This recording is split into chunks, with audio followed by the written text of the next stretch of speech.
Eu postei algo no Instagram nesses dias, dizendo assim: os homens morrem mais por violência doméstica do que as mulheres. Algumas pessoas ficaram horrorizadas com isso. Como assim você está dizendo que os homens morrem mais por violência doméstica? As mulheres morrem muito mais, está na televisão, está nas estatísticas, está em todo lugar. Existe um feminicídio em todo lugar. Outras pessoas ficaram horrorizadas e chegaram a dizer para mim assim: você não gosta de mulher. Pessoas foram ofensivas comigo porque eu disse isso. Mas eu não disse isso por dizer. Eu coloquei dados do Atlas da Violência de 2019. E tá lá, não fui eu que disse.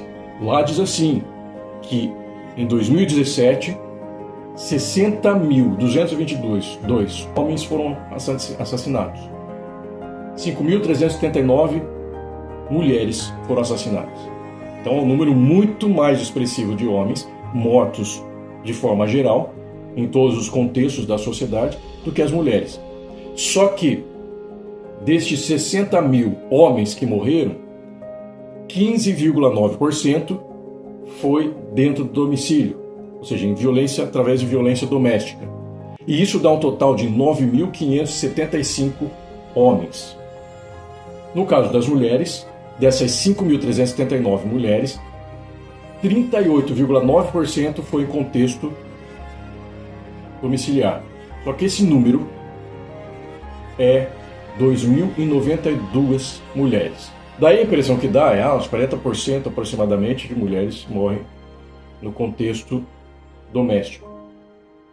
Só que no campo geral dos números, esses números de 40% é 2.099 mulheres.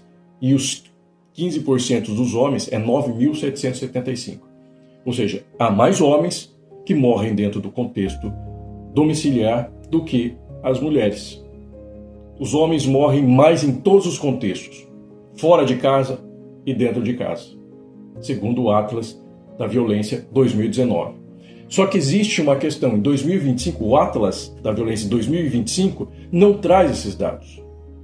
Por que não traz? Porque está sendo ignorado esse fator da violência acerca do homem. Só a mulher que morre, e a mulher morre porque é mulher. Mas e quando o homem morre, ninguém questiona, ele está morrendo porque é homem. Então onde está a discrepância do discurso de igualdade, de justiça? Existe de fato um olhar justo para todos os lados? A violência precisa ser combatida, mas não só de um lado. De forma geral, violência contra a criança, contra adultos, idosos, mulheres, contra homens. Mas o que esse discurso feminista está querendo? Está querendo invalidar a figura do homem? E quando eu coloquei isso aqui, de forma alguma é para diminuir as mulheres. Não é porque eu não gosto das mulheres. Muito pelo contrário. Quando eu falo sobre isso, é para que a gente encontre uma homeostase, um equilíbrio nisso. Porque as mulheres, sem perceberem, estão cavando a sua própria cova. Elas vão cair emocionalmente nisso, psicologicamente nisso, porque esse discurso todo é bonito, inicialmente. O discurso feminista é bonito. Meu corpo, minhas regras, eu tenho poder, eu sou empoderada. Mas o que o feminismo faz é simplesmente tirar o homem de dentro do machismo, que é essa estrutura mental, essa mentalidade construída historicamente, que não foi construída por um homem, mas foi construída por uma série de pensamentos e fatores e ideias dentro de uma sociedade que se construiu uma mentalidade, uma forma de ser onde o homem está incluído, a mulher está incluída, e ambos sofrem dentro disso, desses padrões que devem ser seguidos, onde o homem era objeto utilitário, financeiro, a mulher é um objeto utilitário sexual, e cada um ocupa o seu lugar, cada um tem um padrão, cada um tem uma forma de ser que precisa seguir. O homem não pode chorar, o homem não pode expressar suas emoções. Isso quer dizer que o homem não tem emoção? Isso quer dizer que o homem não chora? Isso quer dizer que o homem chega à noite e não está estressado e não está angustiado por alguma razão? Não, o homem sempre teve emoções, assim como todo ser humano. Mas esse machismo também impediu os homens de chorar, os homens de expressar essa emoção. Então eles também foram afetados por isso. A mulher foi impedida dos seus desejos sexuais? Quer dizer que a mulher não tem desejo sexual? Quer dizer que a mulher não quer ter relação sexual? Não, ela sempre teve. Mas o machismo também impediu ela de expressar alguns desejos. Então, os dois lados foram impedidos, reprimidos, provocando suas neuroses, a sua histeria. O feminismo vem para quebrar esses grilhões. E é ótimo isso. Falei num outro vídeo sobre isso. Mas esse discurso, ele provoca um peso sobre as mulheres. Porque as mulheres que eram reprimidas, tantos homens que eram reprimidos lá no século XIX, provocando esse sintoma histérico da neurose, provocando doenças no corpo, não está mudando, porque continua uma repressão. As mulheres não podem ser o que elas querem, elas têm que ser aquilo que o discurso diz que elas precisam ser, que a narrativa do empoderamento diz que elas têm que ser, da narrativa femista diz que elas têm que ser, o grande outro social diz que elas têm que ser. Você tem que ser empoderada, você tem que ir para a sociedade, você tem que trabalhar, você não pode ficar em casa cuidando dos filhos, você não pode ser mãe, Porque aquele discurso, o lugar da mulher é onde ela quiser, é meio enviesado, é meio falso. Porque a mulher não se sente exatamente livre para estar aonde ela quiser. Porque existe uma pressão social. E provocado agora pelas próprias mulheres, ressentidas, que está dentro do campo femista. Então isso promove peso emocional, promove cansaço, onde hoje muitas mulheres se queixam desse cansaço. Eu tenho que dar conta de tudo, eu tenho que ser tudo. Esvazia o homem, sai o homem perde a sua potência na sociedade, o homem já não sabe mais como ser homem, e é impedido disso, porque se ele vai fazer alguma coisa, ele tem medo, porque a lei o reprime. A lei está a favor das mulheres e pouco a favor dos homens. O homem já não sabe nem mais como chegar numa mulher, ou falar com uma mulher. Então está havendo aí um conflito muito grande. E essa mulher vai pesar. Então aquele homem que estava debaixo do feminismo, do machismo, ali também pressionado, e tem que ser forte, porque o machismo dizia para o homem, você tem que ser forte, você tem que dar conta, você tem que fazer isso, tem que dar... Agora as mulheres nesse discurso femista tiram o homem, agora a gente entra debaixo disso, agora a mulher tem que ser forte, agora a mulher tem que ser isso, agora a mulher tem que dar conta, e a mulher vai carregando tudo aquilo que os homens tinham. O número de suicídio era muito maior em relação aos homens. Dependência química, álcool, era muito maior em relação aos homens, porque os homens eram reprimidos nas emoções, tinha que dar conta de tudo.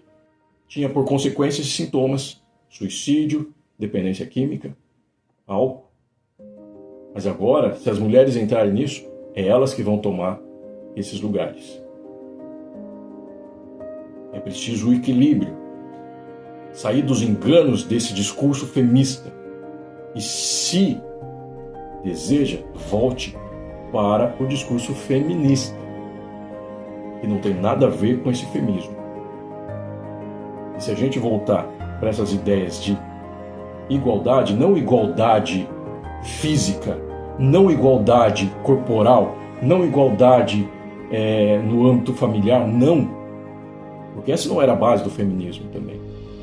Inclusive Camille Paglia, que é uma feminista americana, acadêmica, ela critica muito essas linhas de feminismo. E entende que a base realmente feminista era importante, que tinha a ver com direitos sociais, do lugar da mulher na sociedade, igualdade de direitos no trabalho, no voto, na educação, na propriedade, na herança. Mas saiu disso e adentrou outros campos, porque a mulher não é igual ao homem, no seu corpo, no seu físico. Existem aspectos de diferença, hormonais, diferenças nas funções familiares, existem diferenças. Mas o feminismo perturba tudo isso. Então vamos pensar. Eu convido você a pensar sobre isso. Não apenas viver uma crença de um discurso cego, porque está falando, porque está aparecendo na televisão, porque isso. Não, pesquise, vá a fundo, entenda o que está acontecendo, de fato, sobre tudo isso que nós estamos vivendo. Não tem apenas uma crença sagrada. Não, as mulheres morrem mais que os homens e agora, e isso.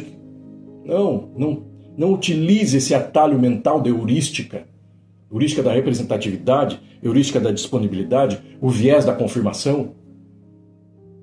Não. Como diria Daniel Kahneman no seu livro Rápido e Devagar, Duas Formas de Pensar.